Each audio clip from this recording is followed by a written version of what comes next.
হাদিসের কিতাবে সুন্দর একটা হাদিস আনা হয়েছে, হাসরের ময়দানের দিন যখন আল্লাহ নবী আরশের খুঁটি করে কাঁদবেন, আল্লাহ তাআলা ডেকে ডেকে বলবে ইয়া মুহাম্মদ, ইয়া মুহাম্মদ, আমার নবীর নাম বলে যখনই ডাক দিবে, ও মুসলমান, হাসরের ময়দানে যে কয়েকজন মুহাম্মদ নামধারী লোক থাকবে সকলে দাঁড়াবে। সুবহানাল্লাহ, সুবহানাল্লাহ।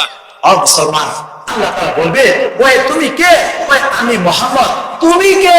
আমি মুহাম্মদ। ওই তুমি কে দাঁড়াইছো? আমি মুহাম্মদ।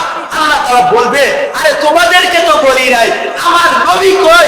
আমার নবীকে দাঁড়াতে বলছি। সুবহানাল্লাহ বলে সকল বলবে আল্লাহ আজকে বিপদের দিন যখনই তুমি মুহাম্মদ বলে ডাক দিছ, আমি তো মনে করছি আমাকে ডাকছো। আরেকজন বলবে আমি মনে করছি আমাকে ডাকছো, কারণ আমার নাম মুহাম্মদ।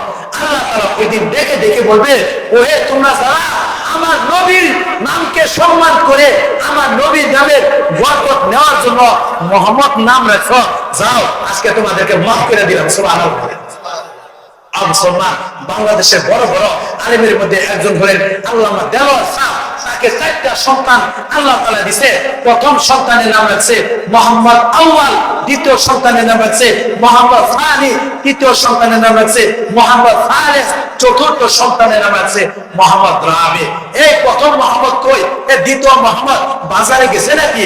এই আমার তৃতীয় মোহাম্মদ কই? মাদ্রাসায় এসেছে। এইভাবে মোহাম্মদ 1, মোহাম্মদ 2, মোহাম্মদ 3, মোহাম্মদ 4, এইভাবে সকলের নামই মোহাম্মদ রাখছে। সুবহানাল্লাহ। এই জন্য আমাদের ছেলে মেয়েদের নাম ইসলাম সম্মত নাম রাখবো ইনশাআল্লাহ।